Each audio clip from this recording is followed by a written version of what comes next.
शुरू अल्लाह का नाम लेकर, जो बड़ा मेहरबान नहायत रहम वाला है।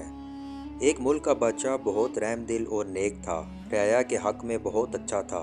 चुनाचे तमाम रया इससे मोहब्बत करती थी और उसे खूब दुआएं देती थी। इसी मुल्क के दूर दराज गाँव में एक किसान रहता था, जिसकी ये ख्वाहिश थी कि अपने नेक दिल बादशाह की ज़ियारत की जाए और इसे कोई तोहफा दिया जाए। इसने अपनी बीवी से मशवरा किया कि मैं बादशाह को मिलने के लिए जाना चाहता हूँ और मेरी ख्वाहिश है कि मैं इसे कोई तोहफा भी दूँ। तुम मुझे मशवरा दो कि मैं बादशाह के लिए क्या तोहफा लेकर जाऊँ। बीवी ने कुछ देर सोचा और कहा कि बादशाह के पास तो हर चीज़ होगी, हम इसे क्या तोहफा दे सकते हैं। हाँ, मेरा एक मशवरा है कि हमारे घर के पास बहने वाले चश्मे का पानी बहुत मीठा और ठंडा है और ऐसा पानी पूरे मुल्क में कहीं भी नहीं होगा, हत्ता कि बादशाह के पास भी नहीं होगा। तो तुम इसके लिए ये पानी ले जाओ। किसान को ये तजवीज़ पसंद आ गई और इसने अपने चश्मे से पानी के 2 घड़े भरे और अपने गद्दे पर लाद कर बादशाह से मुलाकात के लिए रवाना हो गया।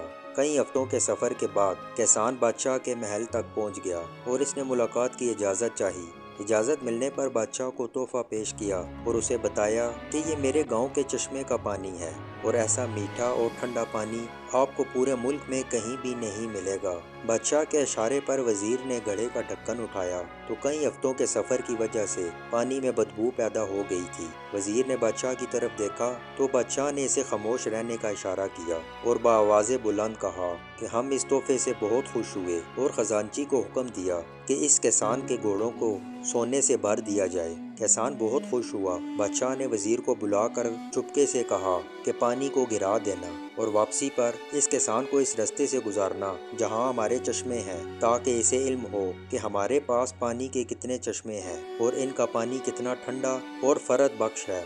चुनाचे जब किसान को इनामात देने के बाद इन चश्मों के पास से गुजारा गया तो वो समझ गया कि इसका तोहफा कितना हकीर था, लेकिन बादशाह ने इसके हकीर तोहफे को भी कबूल करके इसे इनाम से नवाजा। इसके दिल में बादशाह के लिए मोहब्बत और अकीदत और बढ़ गई। तो दोस्तों, हमारी इबादत का भी यही हाल है। हम जो टूटी फूटी इबादत करते हैं तो हम इसे बहुत अच्छी समझते हैं और अपने मालिक के हजूर पेश करते हैं। इन इबादत की हकीकत मालूम होने के बावजूद वो अल्लाह न सिर्फ इन इबादत को कबूल करता है बल्कि इनाम के तौर पर पेश पहा नेमतों से भी नवाजता है।